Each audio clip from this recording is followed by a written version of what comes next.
Good Friday afternoon, everyone. Hopefully everybody's doing well. My name is Darren Pope, and right now, Victor is not here yet. So we will get started here in just a moment. By the way, hopefully everything's been going well for you this week.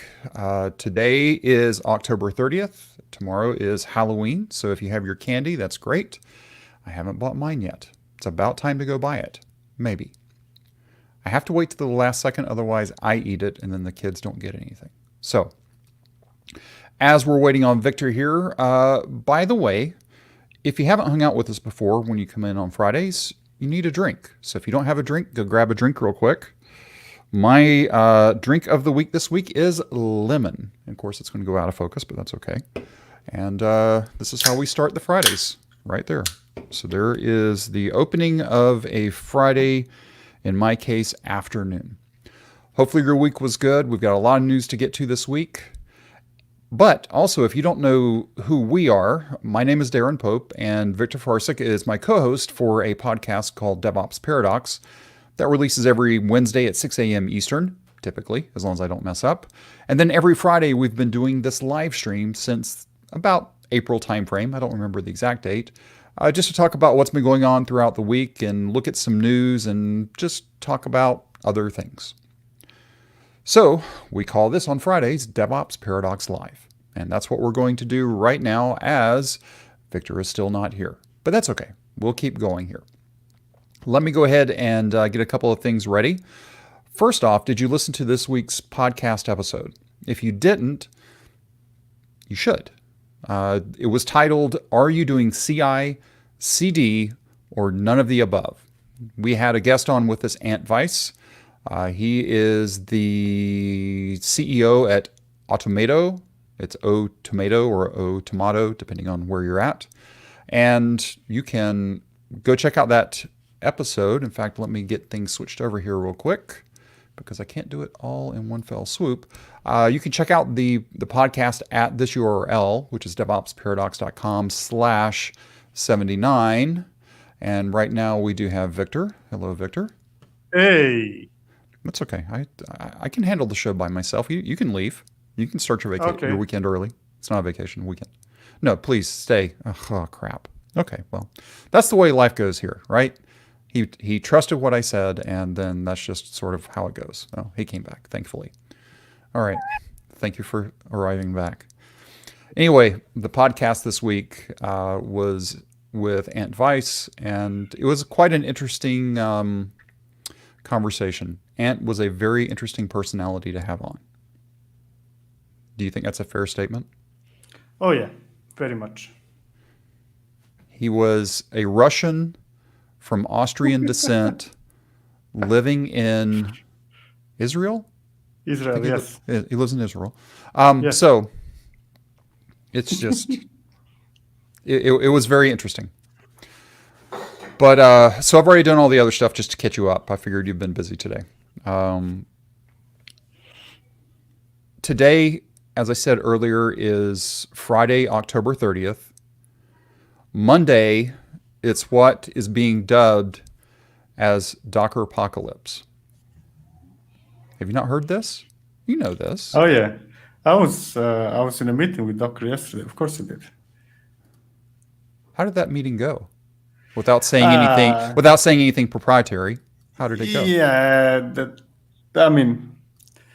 problematic for that thing. Yeah. But which is what the thing that we're talking about is the rate limiting starts on Monday at 9 a.m. Pacific Standard Time. Now, for everybody in Europe that switched to non-daylight or back to standard time last week, now the U.S. is switching. So therefore, PST. It's what's without any. I don't need to know what was in that meeting. Ignoring that you even had the meeting, how big of a deal is this? Docker. Let's put it this way, right? Docker Hub is currently the only asset that Docker has that brings profit, or one of the few, right? So They're making changes to increase the number of paid subscriptions. Yep. Now, I'm strongly opposing it. I think it would be perfectly valid and a good idea to do it if they did it from the start, because I don't think that there is anything wrong in that policy.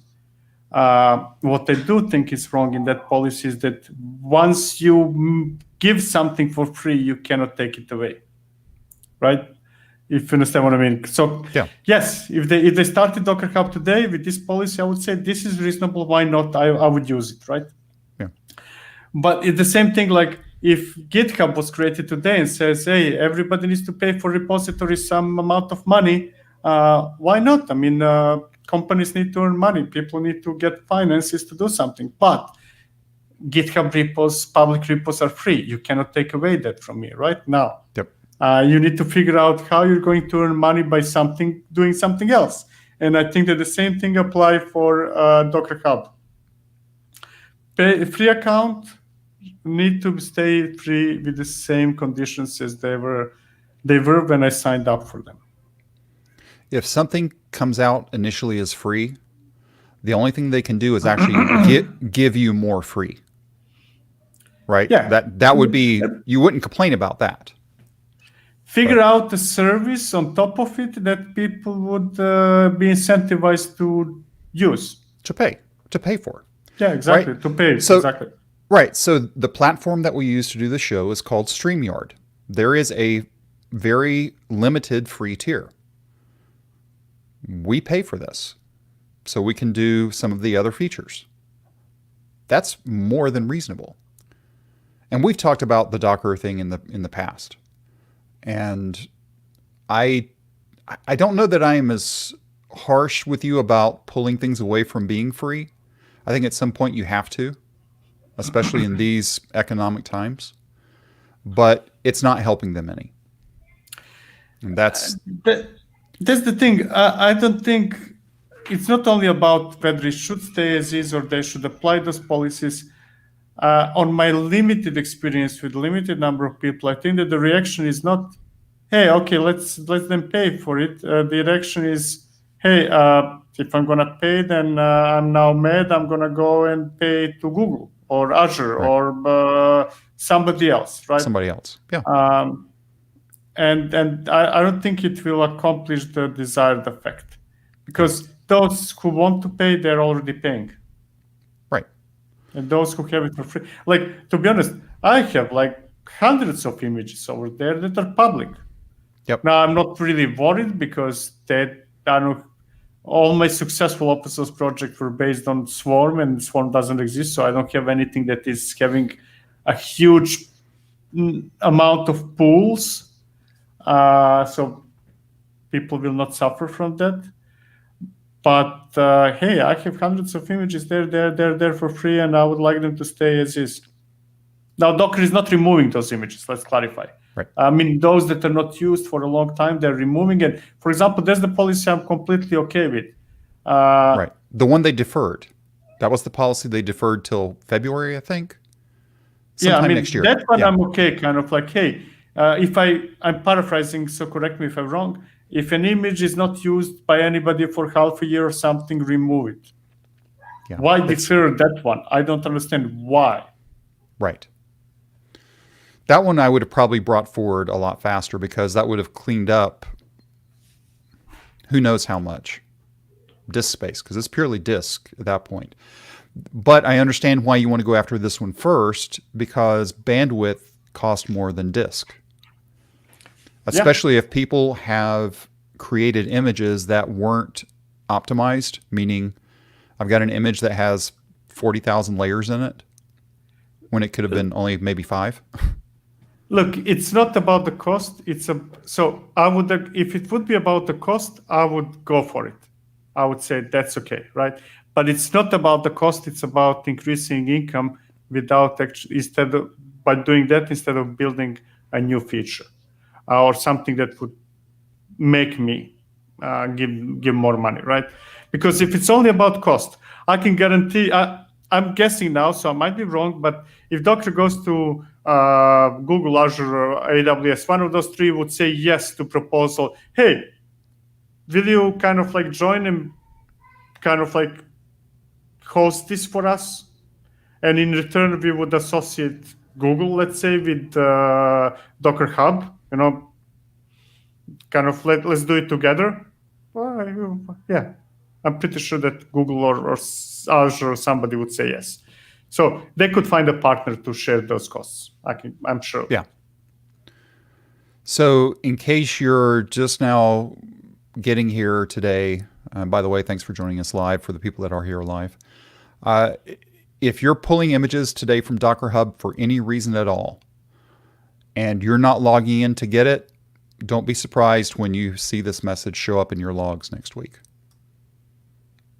Just don't be, because we're trying to warn you. Docker's been warning for a while. The link to this page will be down in the description or in show notes wherever you're watching this later on. But they do have, to Docker's credit, they have a lot of documentation here of how to deal with this. If you're running Kubernetes, if you're running on any of these third-party platforms, there's, they've warned us. It's now here. Well, Monday, it'll be here. So what do you think how many services do you think are going to go offline on Monday? You're muted if you're talking. They will not go offline. They will just occasionally be failing.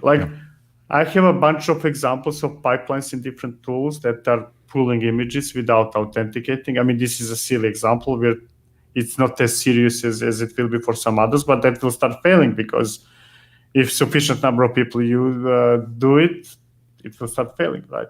Yep. Occasionally.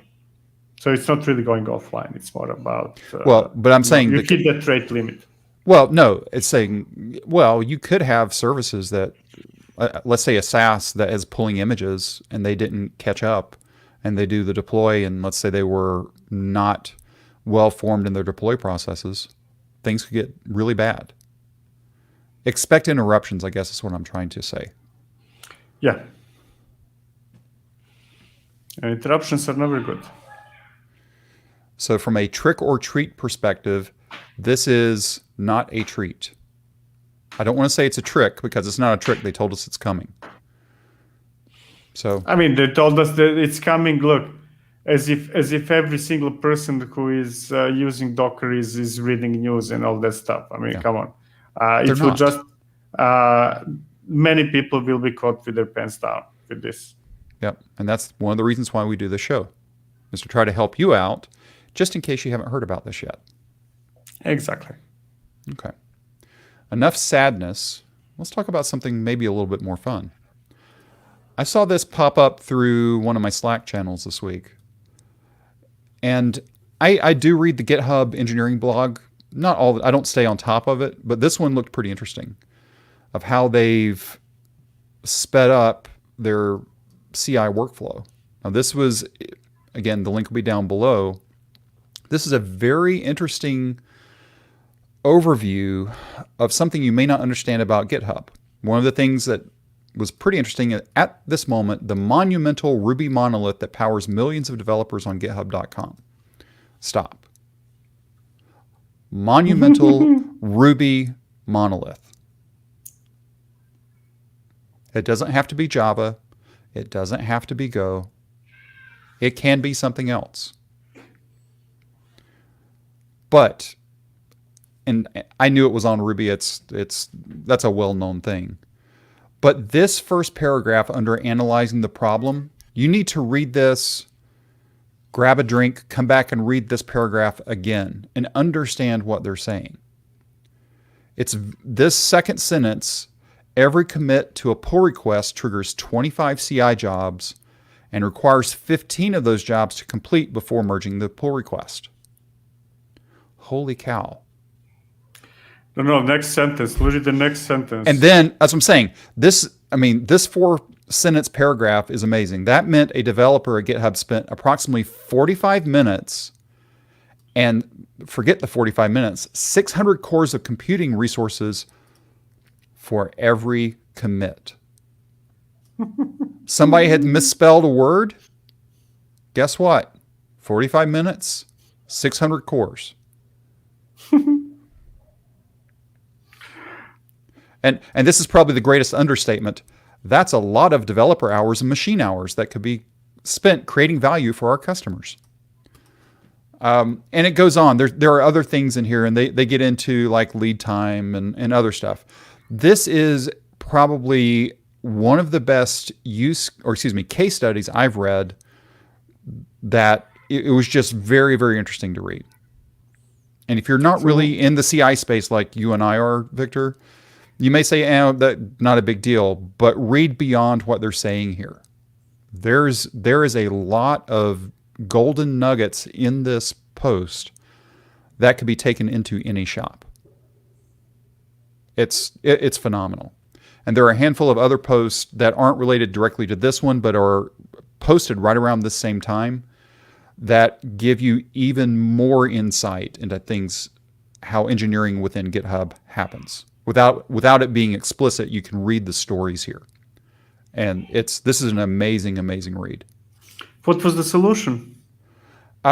Basically, it was under here, they went for a deferred compliance. So basically, the engineering decision right here was there were 2 long-running test suites, right, that were always there. Well, basically, they bypassed those, which then cranked it down. And then it was only at a certain point where those had to run. It's a variation of that story. I was hoping for a different solution, to be honest. But that's the standard answer, right?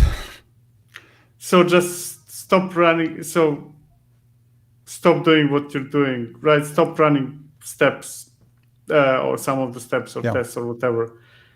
I was really hoping now that the answer would be, hey, this application cannot continue being as is, or something needs to be rewritten. Yeah. That's I'm disappointed at the answer. I'm not disappointed, but I'm also not surprised. Because it goes back to the very first thing that we read up here. The monumental Ruby monolith. If that's what you've got, there's only so many different ways to solve that problem. Without rewriting. And this is a common problem. It happens to everybody all the time. Your application is growing over time, right? Assuming that it's under active development, that means that every day there are more tests to be written and more tests to be executed. That's a normal thing, right? Because you're adding new features, you're doing this and that. So basically, the solution not to run some of the tests will just postpone, because the same thing will happen again, right? Because it will continue growing. Yep. And what I have highlighted here was what I was trying to remember the exact thing.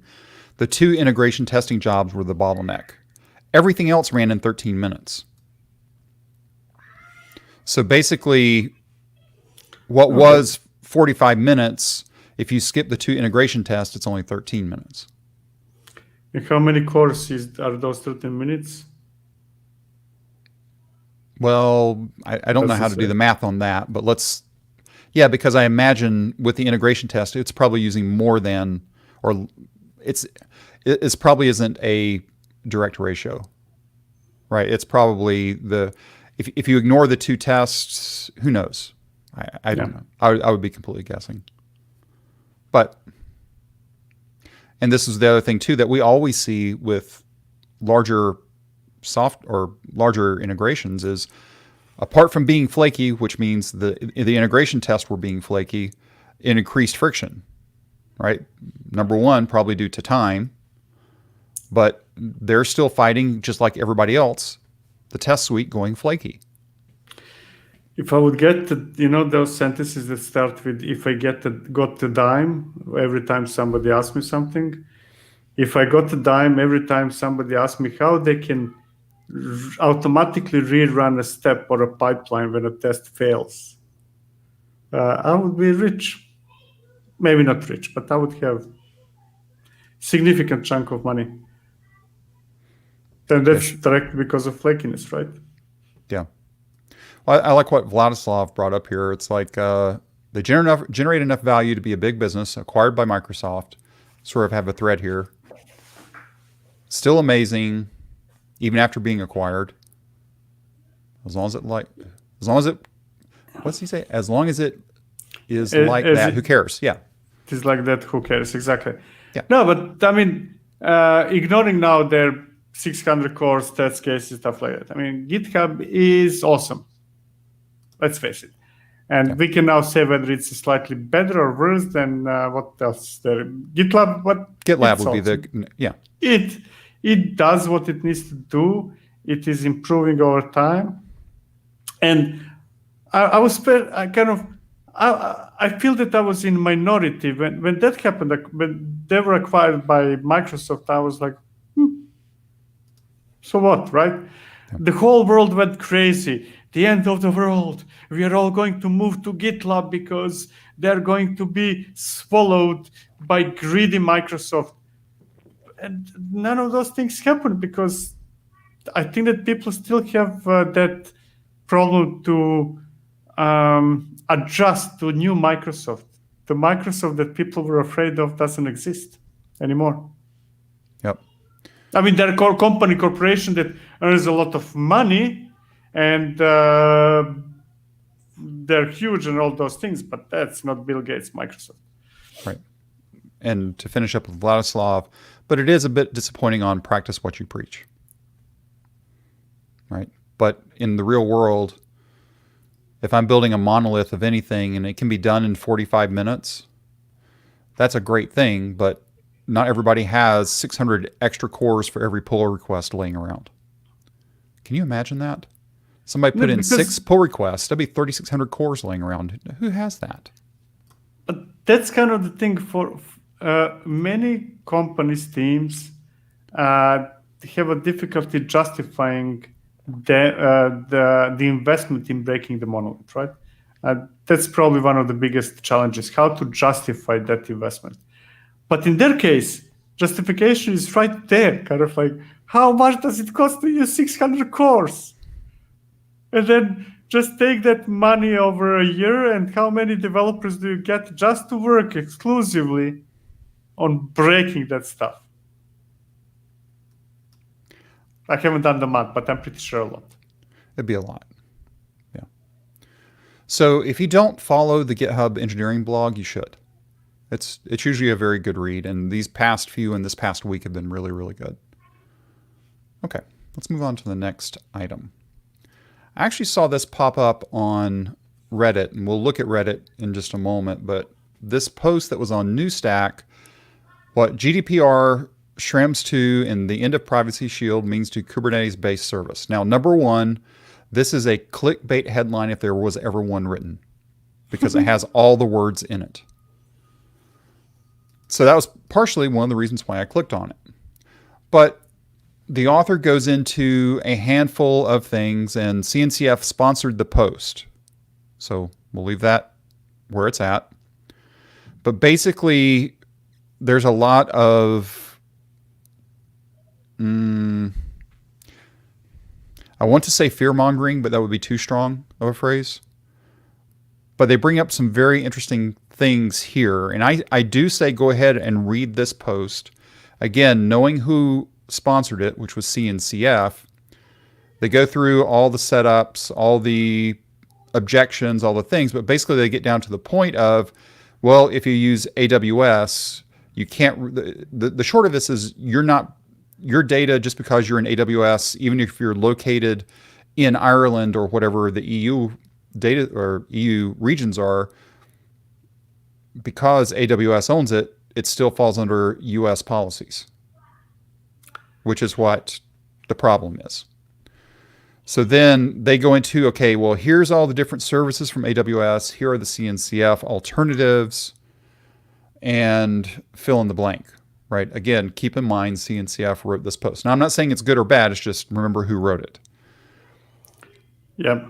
And this is the thing that there may be right now, the EU-based cloud providers. Who are some of the EU-based cloud providers, by the way?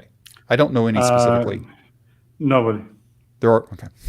I mean, no, there are a bunch of small companies, but there is nothing significantly big for me to remember, right? Right. Almost every country has a mom and pop type of cloud provider. Right. Well, and that's what I'm saying. It would have to be that mom and pop cloud provider in order to be an EU-based cloud provider. In other words, it couldn't be even a DigitalOcean or a Linode, which are still both US-based. It's a huge problem. The whole deal is, I think that the takeoff from New Stack and sponsor CNCF is a bit silly because it's comparing apples and oranges. Hey, if I have a managed service of something, how can I use a self-managed alternative for that something? To me, that's apples and oranges, right? Now, the problem is that cloud adoption in Europe is much lower than US. There are many reasons for that, but I would identify the data protection laws as being the main one, because I don't know how we got to this point that such huge companies are exclusively under US jurisdiction. And for European companies, simply law prevents you from hosting something with a company that is under US jurisdiction. Now, I'm not saying that there is anything wrong being under US jurisdiction, but the other way around would not work either, right? I'm pretty sure that US companies would not be able to host with a cloud provider if that cloud provider is exclusively under German jurisdiction, right? Right. And I'm kind of surprised that at least one of those three did not break into a separate company for European market and say, hey, this is under European laws. Yep. Yes. Now, they're just saying Kubernetes as an enabler. This, again, I am not incomplete, and this is where I'm going to lead into this next tab I have of, there was a gentleman that left a comment on here. I disagree with the premise of almost this entire article, which boils down to what you basically just said. It's just the vendor neutral versus whatever. And he goes into a longer discussion here of why he believes the way he believes about the article. I think the premise of the article is good to think about. Whether it's sound or not, I am not sure. But it's great press for CNCF.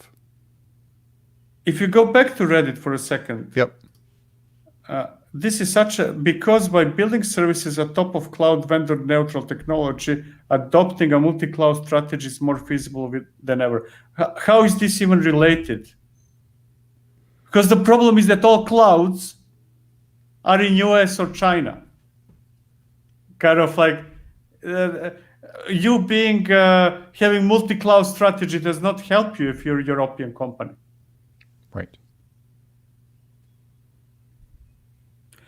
That's what I'm saying is just the only thing that if you chose, and here's where the multi-cloud, and we've talked about this before, even if you're using multi-provider, if you're only running Kubernetes, in other words, if your platform is all based on Kubernetes, in theory, other than getting things correct, air quote, correct, GKE, everything's already installed. If I'm using EKS, I've got to install a cluster autoscaler myself. There's other things I can do it, but I can get an EKS cluster functionally equivalent to a GKE cluster. Do you agree with that? Yeah. Right. So functionally equivalent, right? It's to deal with it may be different, but functionally it's the same thing. So that means I could run my application on both AWS and on Google and not have any problems. I think that's what this call out was right here. I think that's what CNCF was trying to say. And I think that part is true. But there's a bigger but on the other side of that. But if you're now talking about cloud and not on-prem, like in the other tab, it mentions Rook, for example, right? Right. Now, Rook to me is a potentially very important choice when I run on-prem, because it might be better or worse than something else. But in cloud, I do not want Rook under any circumstance. I want cloud provider to adopt Rook and make it transparent for me. That's why I'm paying cloud provider, right? I want to use the storage that cloud provider gives me. Otherwise, why would I be there in the first place? So if I'm on Google, Amazon, Azure, Alibaba, wherever I am, yeah, if it's going to be Rook, be it Rook, but not by me. You want Rook as a service. I mean, I want storage as a service. Storage as a service. And I already have storage as a service in all the major vendors. And if their storage is not good enough, and if they would improve their storage by using Rook, go ahead. Right? You don't care if it's Rook or not. I don't care whether it's Rook or not, exactly. I just care about performance, availability, and all those things. That's a job of a provider, not of me to... I have a hard time saying, hey, I'm going to use AWS, let's say, but I'm going to discard their storage options and set up my own. No, I don't want to do that. Yeah, I might be forced to do that because maybe their storage sucks and Rook is much better option, fair enough, but that's a deficiency of the provider, not something that I should be solving. Correct. Okay. I can tell that sort of got your blood boiling just a little bit. That's good to hear. Yes, it did. Okay. So we've had Dockerpocalypse. We sort of had a moment with GitHub. We've talked legal stuff. By the way, neither of us are lawyers, so these were just our opinions, nobody else's. But we have some fun things now. We have some treats now. Yeah, so everything up to this point was trickish. I think we have some treats now. You ready? Are you ready? Go ahead. Go. CF push for Kubernetes. Okay. Who would have thought it? Do you even know what this is? Cloud Foundry? Yes. What do you think it is? CF push command. Okay. Now I get it. I thought like if Cloud Foundry is pushing for Kubernetes. Okay, now I get it. Yes. So basically, we've talked about having that abstraction layer. In fact, we recorded a podcast this week with a gentleman. Maybe that was yesterday's. He's building right now an abstraction level on top of Kubernetes for his company. So it's easier for developers. This, I think, will be... Now, I'm not a huge Cloud Foundry fan, but it's fine. It's fine. It's better than building your own, let's put it that way, at least as an evaluation. Now, if this is let's assume for a moment this is a cool stuff that we should all use and what's not, right? Yep. If that's the case, they need to fire their PR department and get a new one, because, no, really, if you didn't bring it up on screen now, I would never consider anything that is Cloud Foundry this or that for Kubernetes, simply because I have that negative association.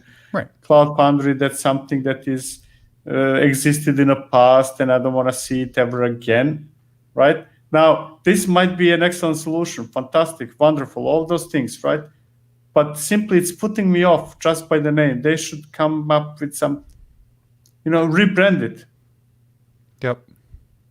The same thing, like, funny story. It's not that funny actually. A few days ago, I spoke with the guy, with a friend, let's say, and I was saying this and that. He is trying to solve this and this problem. Why don't you try build packs, right? And he says to me, "Oh, should I really? I stumbled upon build packs, and then I saw that it is a Heroku thing, and then I just left, because why would I bother with Heroku?" Right? Similar problem, like if something is gone and is not returning anymore, then you don't want to associate new stuff with it.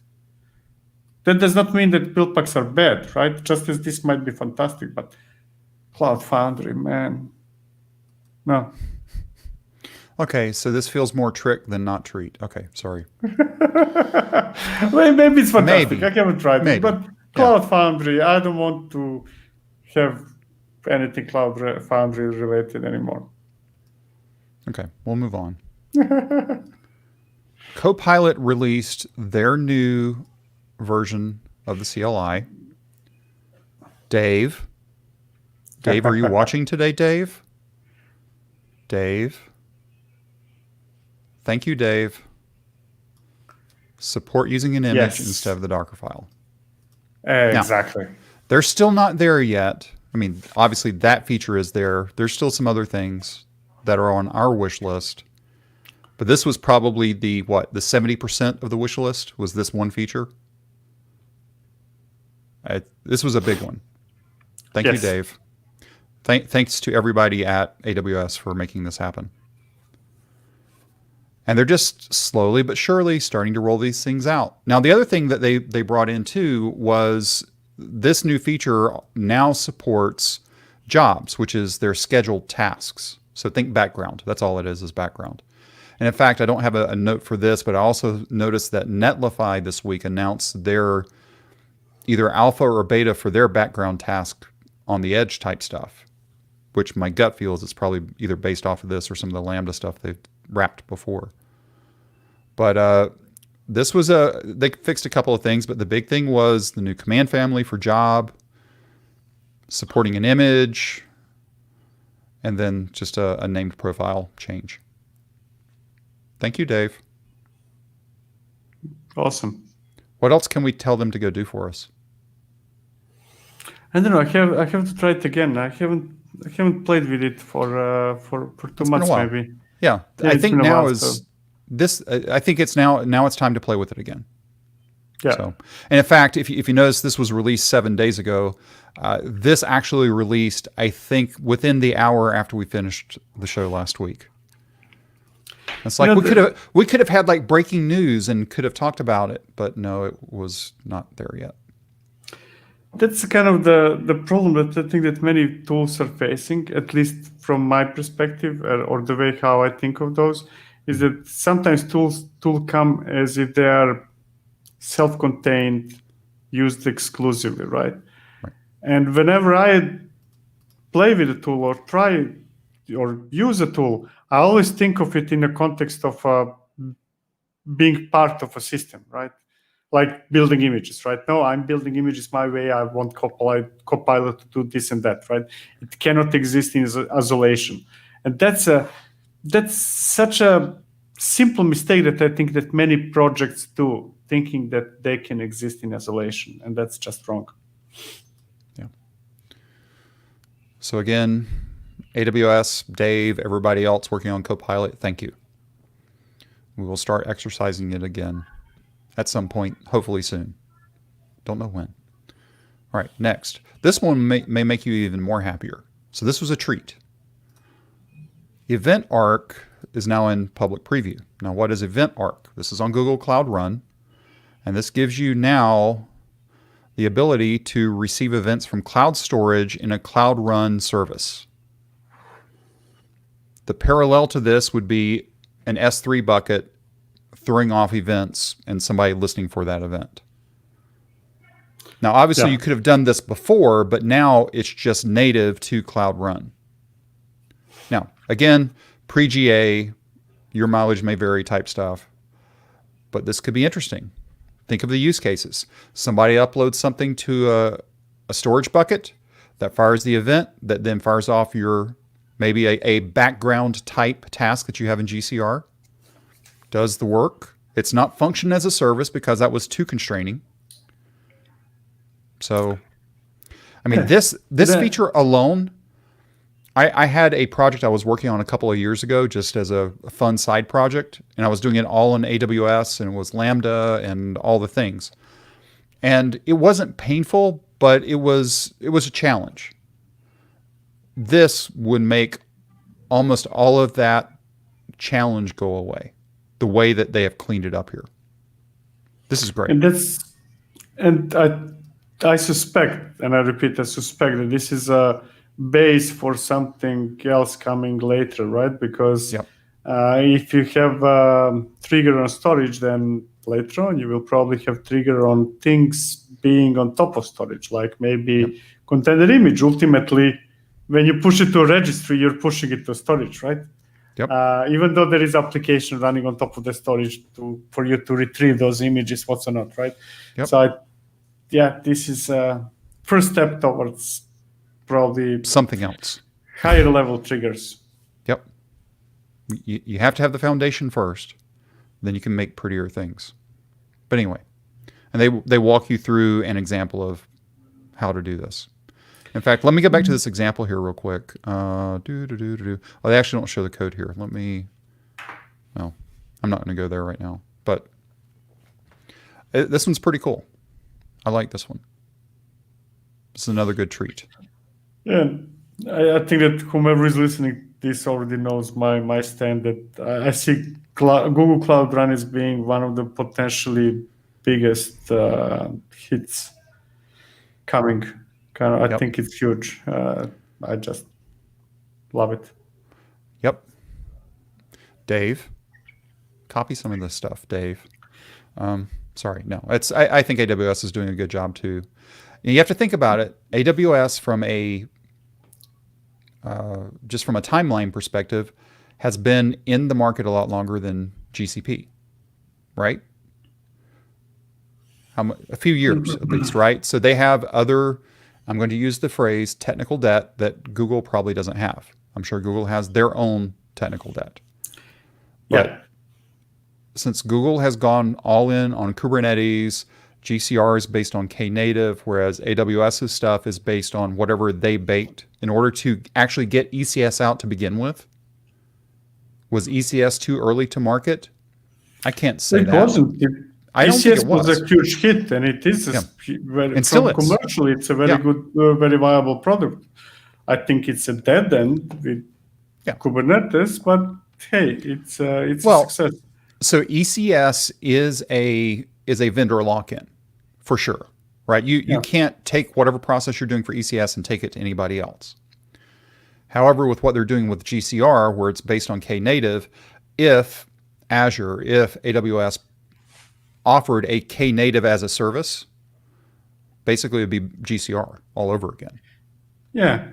And when I say ECS is dead, and I don't even mean from the vendor locking perspective. I mean simply they're basing it on their own technology, and we know how fast Kubernetes is progressing, right? So, I'm talking about underlying technology below ECS that they will not be able to follow Kubernetes.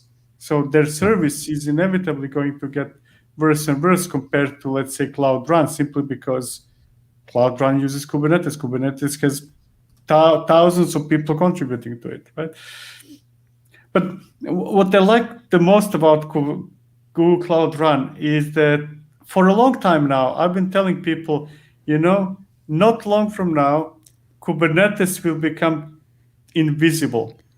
You will not be using Kubernetes. You will be using some service that has certain syntax, and it happens to have Kubernetes below that. And then people would always ask me, okay, show me an example. Okay, I don't have an example. I'm just guessing that that's where we will go.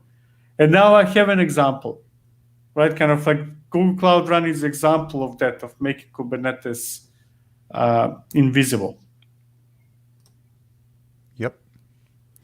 Okay, we're going to move on because we're getting close on time. Good grief.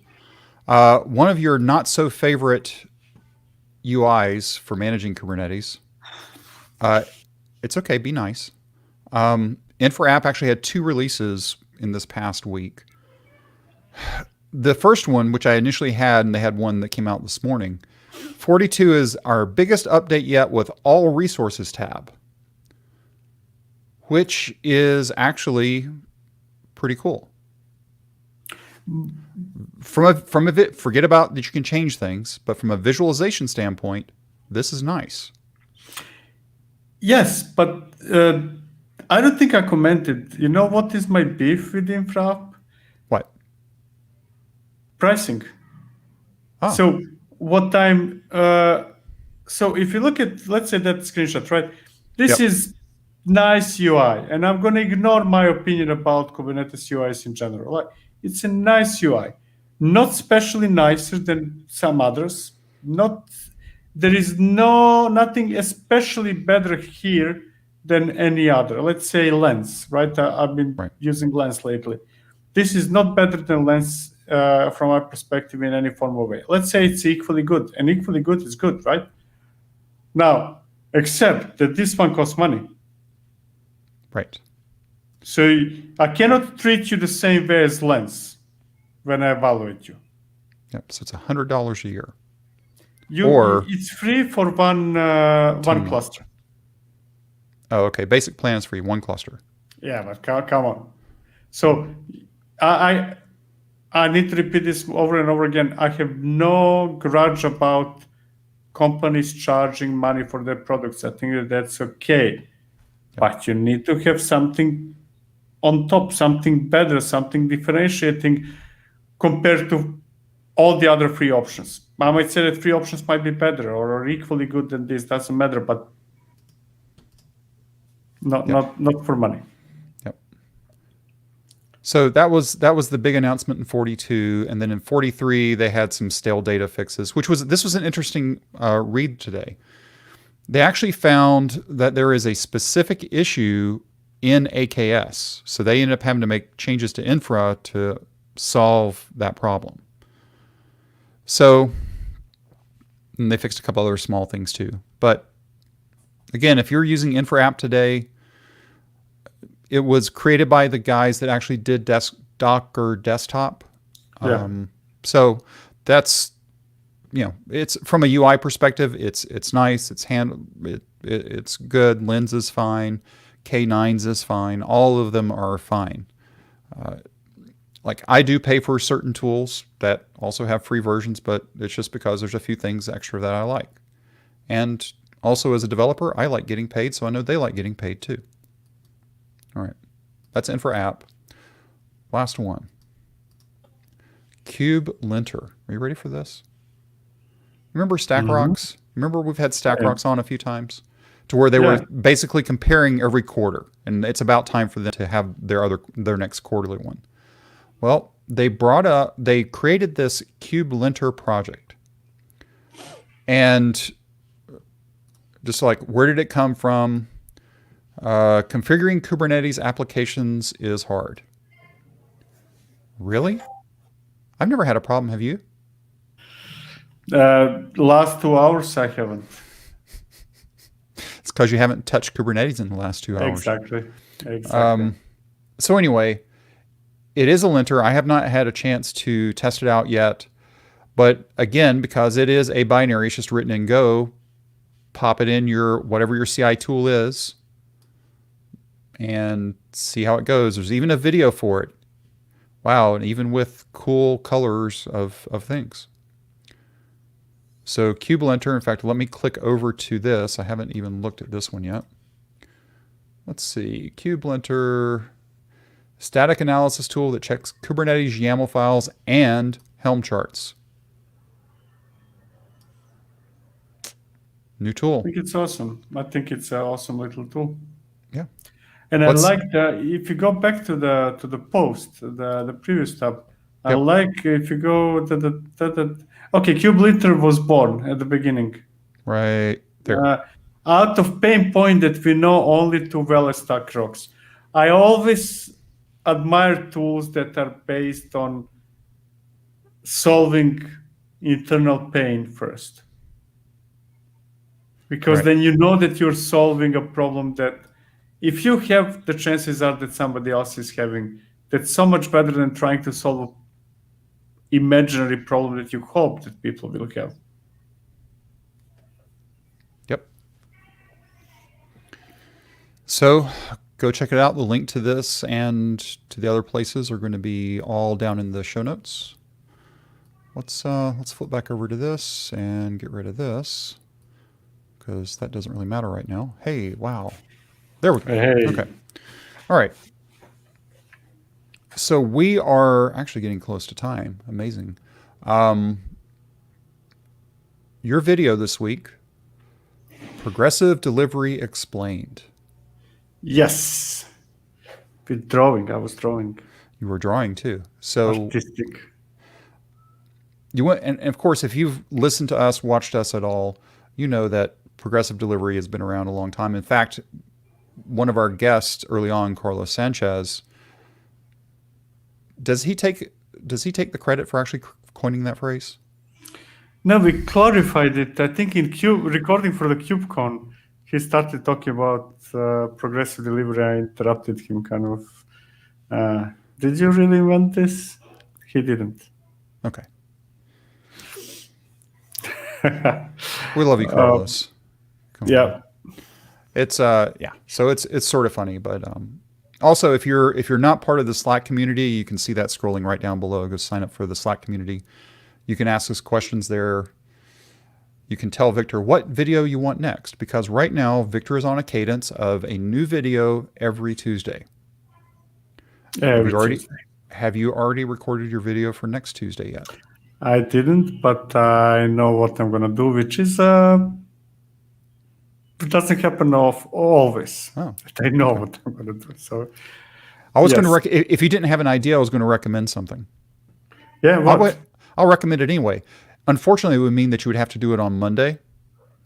I would want you to exercise the Dockerpocalypse. I want to see what happens. Nah. Okay. Nah. Just having a little bit of fun. Yeah, I decided to. I've been very negative towards. I was extremely positive towards Docker for years, and then extremely negative for years, and now I decided to give them a slack, and be just mildly negative. Yeah, you're giving them a little bit of breathing room right now, just so they can. Yeah, they're doing good stuff. I think that. I believe that Docker as a company has a clear mission now, what they want to accomplish. And that mission is, I think, will become public if it's not public soon. And they're clearly going towards that mission. I think that they're becoming a company that provides tools for developers, period. Not kind of like clusters, Kubernetes, No, they're shifting left now. They're shifting way left. Okay. Yes. Well, but way left can be many things, right? Oh, that's true.